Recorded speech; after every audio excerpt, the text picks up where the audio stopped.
ఓం గంగణపతే నమ. శ్రీమాత్రే నమ. ఐం సరస్వత్యే నమ. శివాయ గురువే నమ. జయ గురు దత్తాత్రేయ నమ. ఓం నమ భగవతే మేధా దక్షిణామూర్తి మహ్యం మేధాం ప్రజ్ఞం ప్రయచ్చ స్వాహ. మాతృభ్యో పితృభ్యో ఋషిభ్యో గురుభ్యో నమో నమ. జయ గురు దత్తాత్రేయ నమ. ఓం గంగణపతే నమో నమ. యూట్యూబ్ ప్రేక్షకులందరికీ కూడా నమస్కారం అండి. నా పేరు పాలపర్తి గురునాథ్ శర్మ, జ్యోతిషం వాస్తు సిద్ధాంతిని.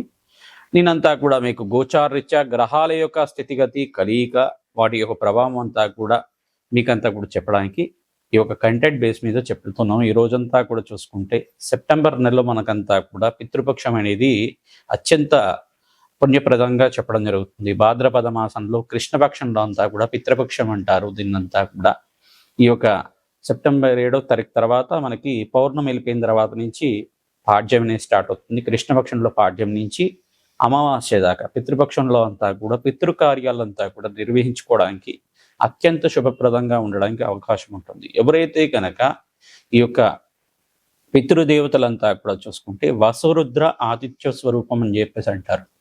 వసురుద్ర ఆదిత్య స్వరూపమైన పితృదేవతలంతా కూడా పితృపితామహ పరపితామహ సర్వై పితృణాం శాశ్వత మోక్ష సిద్ధి ప్రాప్త్యర్థం పరబ్రహ్మలోకస్థిరనివాసిత్యం అక్షయ పుణ్యలోకస్థిరనివాసిత్యర్థం అని చెప్పేసి అని మన సంకల్ప విధానంగా చెప్పుకొని పితృదేవతలకంతా కూడా తిలతర్పణము మరియు శ్రాద్ధ కర్మలంతా కూడా నిర్వహించుకోవడం వల్ల అత్యంత పుణ్యప్రదంగా ఉంటుంది. ఎవరి పితృదేవతలంతా కూడా గతించి ఉన్నారో పితృదేవతలంతా కూడా శాశ్వత మోక్ష సిద్ధి కలగాలని చెప్పి ప్రతి ఒక్క పితృపక్షంలో అంతా ప్రధానంగా చూసుకుంటే భాద్రపద మాసంలో వచ్చే పితృపక్షంలో అంతా కూడా ఈ యొక్క విశేషమైన తిథులంతా కూడా గుర్తుపెట్టుకోండి. తదియ, చౌతి, పంచమి, సప్తమి, అష్టమి, నవమి, దశమి, త్రయోదశి, చతుర్దశి మరియు అమావాస్య.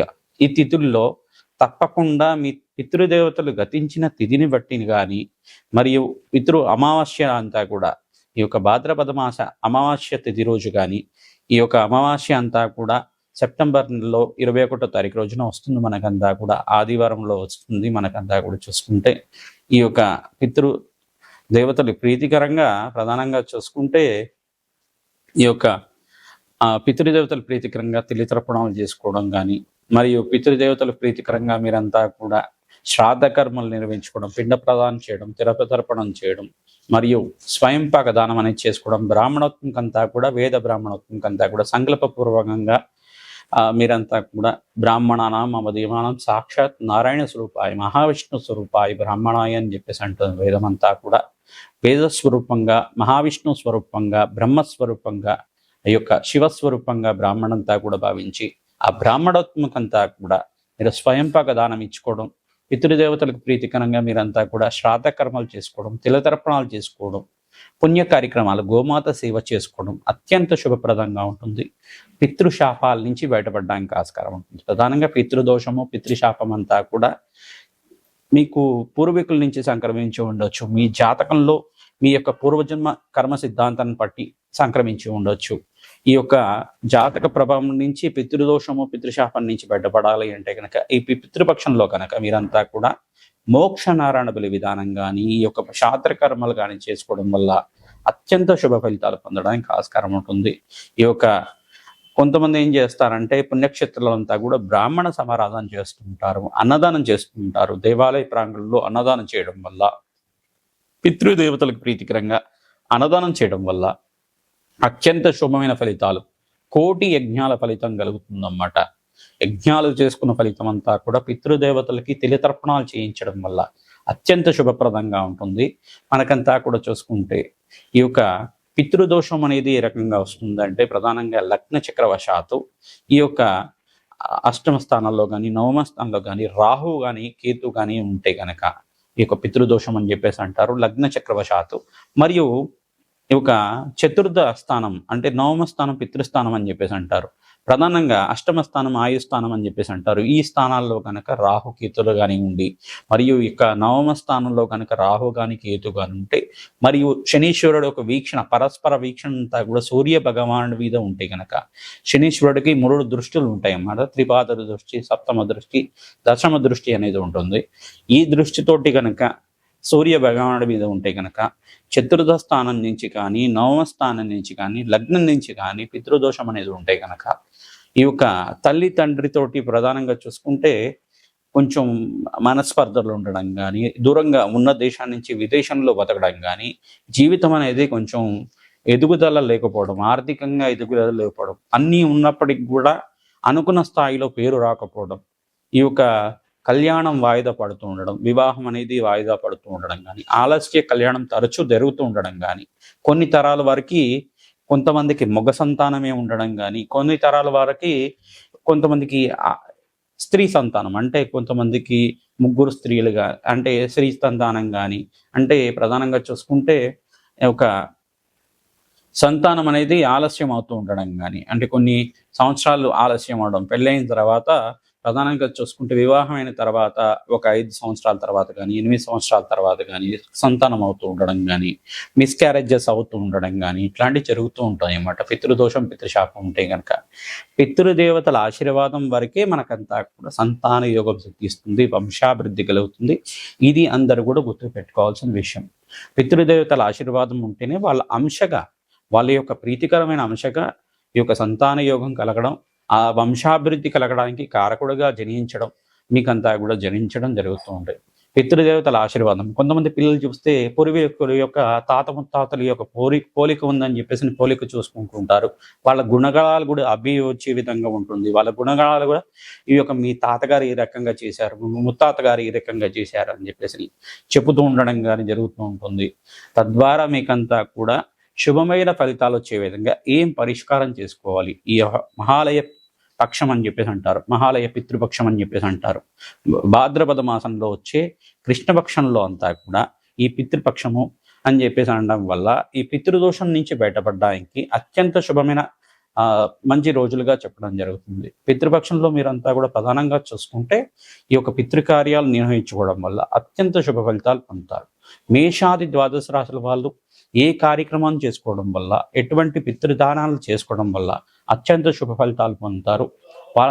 వ్యాపారం అభివృద్ధి కావాలన్నా, మరియు వంశాభివృద్ధి కావాలన్నా, శీఘ్ర కళ్యాణ యోగం కావాలన్నా పితృపక్షంలో తప్పకుండా మీ యొక్క ఆ పితృదేవతలు గతించి ఉన్నవాళ్ళు తప్పకుండా మీరంతా కూడా తెలతర్పణాలు చేసుకోవడం, శ్రాద్ధకర్మలు ఆచరించుకోవడం, మరియు వసరుద్ర ఆదిత్య స్వరూపంగా ఉన్న పితృపితామహ ప్రపితామహ ఎవరైతే గతించి ఉన్న పూర్వీకుడి యొక్క సంబంధపానం అంటే బంధువులు ఎవరైతే గతించి ఉన్నారో వాళ్ళ పేర్ల మీద తర్పణాలు చేయడం, మీ పితృతిథి ఏదైతే ఉందో ఆ తిథి రోజున పితృదేవతలకు ప్రీతికరంగా ఈ యొక్క శ్రాద్ధ కర్మలు నిర్వహించుకోవడం, అమావాస్య రోజునైతే కనుక ఎవరైతే గతించి ఉన్నారో పుణ్యలోకాల్లో ఉన్నారో వాళ్ళకంతా కూడా స్వర్గరకంలో స్థిరనివాసం ఉన్న పూర్వీకుల యొక్క పేర్లు చెప్పి వాళ్ళ యొక్క పేరు మీద అంతా కూడా తిలతర్పణాలు చేసుకోవడం, తద్వారా వంశాభివృద్ధి కలుగుతుంది.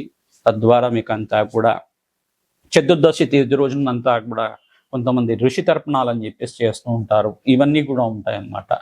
తర్వాత తర్పణాలు అని చెప్పేసి అన్నప్పుడు మనకి ప్రధానంగా అగ్నిదేవుడికి ఈ యొక్క ఇద్దరు భార్యలు అని చెప్పేసి చెప్పడం జరుగుతుంది. స్వాహాదేవి, స్వదాదేవి అని చెప్పేసి ఈ యొక్క స్వదాదేవి అంతా కూడా పితృస్థానానికి అధిష్టాన దేవతగా చెప్పడం జరుగుతుంది. స్వదాదేవి ఆరాధన చేయడం వల్ల పితృదేవతలకు అత్యంత ప్రీతికరంగా పొంది పితృదేవతలంతా కూడా స్వర్గలోకంలో, వైకుంఠలోకంలో, బ్రహ్మలోకంలో, ఊర్ధ్వలోకంలో, పుణ్యలోకంలో స్థిరనివాసంగా ఉండడానికి ఆస్కారం ఉంటుంది. శాశ్వత శివలోక ప్రాప్తి కలగడానికి ఆస్కారం ఉంటుంది.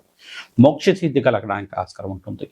మనం చేసే పితృకార్యాల వల్లే పితృదేవతలకంతా కూడా ఆఖరి దప్పికలు లేకుండా ఉండడం, సకాలంలో వాళ్ళకి భోజనం అందడం కానీ జరుగుతూ ఉంటుంది. ప్రతిరోజు కూడా ఈ యొక్క అపరాహ్న కాలం అనేది ఉంటుంది. ప్రతిరోజు కూడా చూసుకుంటే 12 గంటల నుంచి 1:30 సమయం వరకు కానీ, 12:30 నుంచి మనకి 3:30 సమయం వరకు పితృపక్షం అని చెప్పేసి అంటే అపరాహ్న కాలం అని చెప్పేసి అంటారు. 12:30 దాటిన తర్వాత అది అపరాహ్న కాలం అంటారు.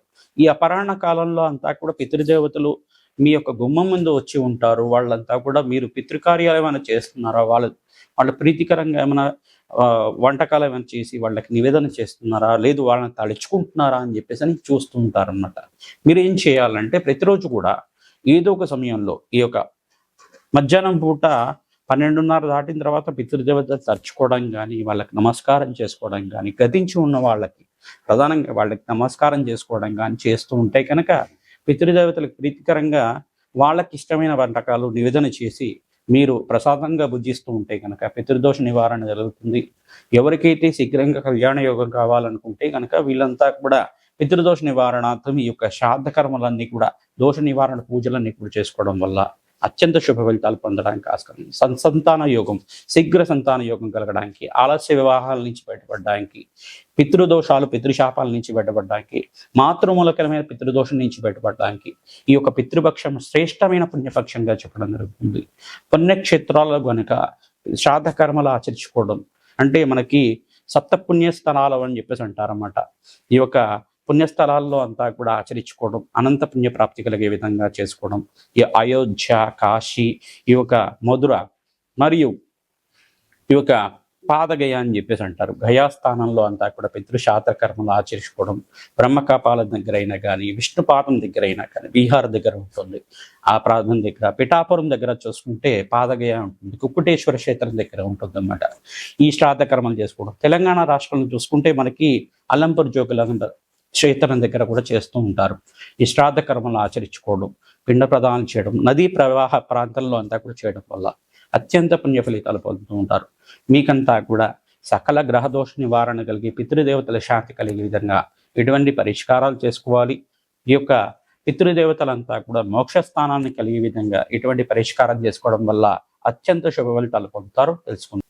సింహరాశి జాతకులు గోచార రీత్యా ఈ యొక్క గ్రహాల యొక్క స్థితిగతి ఏ రకంగా ఉందో తెలుసుకుందాం. ప్రధానంగా చూసుకుంటే సెప్టెంబర్ నెలలో అంతా కూడా పితృపక్షంలో మీరు ఎటువంటి పరిష్కారాలు ఆచరించుకోవడం వల్ల పితృదోషం నుంచి బయటపడతారు, పితృశాపాన్ని నుంచి బయటపడుతున్నారో తెలుసుకుందాం. ప్రధానంగా మహాలయ పక్షం అంతా కూడా సెప్టెంబర్ నెలలో కృష్ణపక్షంలో అంతా కూడా మహాలయ పక్షం అంటారు.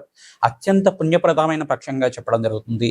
పితృదోష నివారణార్థం మీరంతా కూడా పితృశాపాన్ని నుంచి బయటపడాలన్నా కానీ, పితృదేవతలకు ప్రీతికరంగా వసురుద్రాదిత్య స్వరూపంగా ఉన్న పితృదేవతలు, పితృపితామహ ప్రపితామహ, మీ యొక్క పితృదేవతలకు ప్రీతికరంగా ఎవరైతే మీ కుటుంబంలో గతించి ఉన్నారో, మీ తల్లి తండ్రే కాకుండా ప్రధానంగా ఎవరైతే గతించి ఉన్నవారు ఉంటారో వాళ్ళే కాకుండా బంధువుల పేర్ల మీద తిలతర్పణాలు చేసుకోవడం అత్యంత పుణ్య ఫలితాలు ఇస్తుంది. ఎవరైతే గతించున్న వాళ్ళు 4 తరాల దాకా కానీ, 3 తరాల దాకా కానీ, మీరు ఎవరైతే గతించిన వారి పేర్లు అయితే గుర్తున్నాయో, పేర్లు గుర్తు లేకపోతే యజ్ఞయ్య, యజ్ఞప్ప అని చెప్పేసి అనుకుంటారు, యజ్ఞమ్మ అని చెప్పేసి అనుకుంటూ ఉంటారు. ఈ యొక్క పేర్లు గుర్తు లేకపోతే ఈ రకంగా అనుకుంటారు. కానీ పేర్లు గుర్తుండి వాళ్ళు బంధువులు అంతా కూడా ఎవరైతే గతించున్నారో, పుణ్యలోకంలో నివాసంగా ఉన్నారో వాళ్ళ పేర్ల మీద తప్పకుండా అమావాస్య తిథి రోజున, భాద్రపద మాస అమావాస్య తిథి రోజున తిలతర్పణాలు చేసుకోవడం, అత్యంత శుభ ఫలితాలు పొందడం. స్వాదాదేవి ప్రీతికరంగా తిలతర్పణాలు చేసుకున్న వాళ్ళకి, పితృదేవతలు ప్రీతికరంగా తిలతర్పణాలు చేసుకున్న వాళ్ళకి అత్యంత పుణ్యలోక ప్రాప్తి కలుగుతుంది. శాశ్వత బ్రహ్మలోక స్థిరనివాసం కలుగుతుంది. వైకుంఠలోక ప్రాప్తి కలుగుతుంది. కైలాసలోక స్థిరనివాస ప్రాప్తి కలుగుతుంది. స్వర్గాలోకంలో స్థిర నివాసంగా ఉంటారు. అత్యంత పుణ్య ఫలితాలు పొందుతారు. ప్రధానంగా బ్రాహ్మణానాం మమ దేవానాం సాక్షాత్ నారాయణ స్వరూపాయి, మహావిష్ణు స్వరూపంగా ఉన్న బ్రాహ్మణోత్మకంతా కూడా ప్రీతికరంగా మీరంతా కూడా ఈ యొక్క తిలదానం చేసుకోవడం, తిలతర్పణాలు చేసుకోవడం అత్యంత పుణ్య ఫలితాలు పొందడానికి ఆస్కారం ఉంటుంది. ప్రధానంగా మీరంతా కూడా గోమాతకి శనగలంతా కూడా, నానబెట్టిన శనగలంతా కూడా దానంగా చేసుకోవడం. సింహరాశి జాతకులంతా కూడా సూర్య భగవాను ఆరాధన చేసుకోవడం. సూర్యాయ నమః, అర్కాయ నమః, మిత్రాయ నమః, బాణవే నమః, పూషాయ నమః, మార్తాండాయ నమః, ప్రచండ తేజసే నమః, సర్వలోక పితామహాయ నమః ఇటువంటి నామాలతోటి సూర్య నమస్కారాలు ఆచరించుకోవడం అత్యంత పుణ్య ఫలితాలు ఉంటుంది. సూర్యుడికి, శనీశ్వరుడికి, రాహుకి, బృహస్పతికి దానాలు చేసుకోవడం వల్ల అత్యంత శుభయోగం కలుగుతుంది. జప హోమాది కార్యక్రమాలు ఆచరించుకోవడం వల్ల అష్టమ శని దోష నివారణ కలుగుతుంది. అత్యంత పుణ్య ఫలితాలు పొందుతారు. రాజయోగం సిద్ధిస్తుంది. తద్వారా మీకంతా కూడా మంచి ఫలితాలు పొందడానికి ఆస్కారం ఉంటుంది. తద్వారా మీకంతా కూడా సప్తమ దృష్టి అంతా కూడా సూర్య భగవానుడి మీద పడుతుంది కావున మీరంతా కూడా ఈ దోషం నుంచి పడడానికి మీకంతా కూడా అనంత పుణ్యప్రాప్తి కలగడానికి ఆస్కారం ఉంటుంది. ఈ దోషం నుంచి బయటపడడానికి మీరంతా కూడా ప్రతినిత్యం కూడా అన్నదానం చేయించడం, తిలతర్పణాలు చేయడం, తిలదానం చేయడం, అమావాస్య తిథి రోజున స్వయంపాక దానం చేసుకోవడం, బ్రాహ్మణోత్మకంతా కూడా ఈ యొక్క కూష్మాండ దానం చేయడం, ఈ యొక్క పనస మొక్కని కానీ, అరటి పిలకని కానీ, మరియు జమ్మి మొక్కని అంటారు కూడా, శమీ వృక్షం అంటారు కదా, శమీ మొక్కనంతా కూడా దేవాలయ ప్రాంగణంలో కానీ నాటడం వల్ల, దాన్ని పెంచి పోషించడం వల్ల అత్యంత పుణ్య ఫలితాలు పొందడానికి ఆస్కారం ఉంటుంది. రాజయోగం సిద్ధిస్తుంది. వంశాభివృద్ధి కలుగుతుంది. మహాలయ పితృపక్షంలో ప్రధానంగా చూసుకుంటే ఈ యొక్క అమావాస్య తిరుజు రోజున ఎవరి పితృదేవతలైతే గతించున్నారో వాళ్ళ పేర్లే కాకుండా 4 తరాల దాకా సబంధుకానాం బంధువులైతే గతించి ఉన్నారో, మీ రక్త సంబేతికులు కానీ, గురువులు కానీ, ఆచార్యులు మంత్రోపదేశం చేసిన గురువులు కానీ, మిత్రులైనా కానీ వాళ్ళ పేరు మీద, వాళ్ళ గోత్రం తెలిసి ఉంటే వాళ్ళ గోత్రం మీద కానీ తిలతర్పణాలు చేయడం వల్ల వాళ్ళకి రుణముక్తులు అవుతుంది. ప్రధానంగా భాతృ రుణము, పితృ రుణం, మాతృ రుణం అని చెప్పేసి ఉంటుందన్నమాట. ప్రధానంగా ఋషి రుణం అనేది కూడా ఉంటుంది.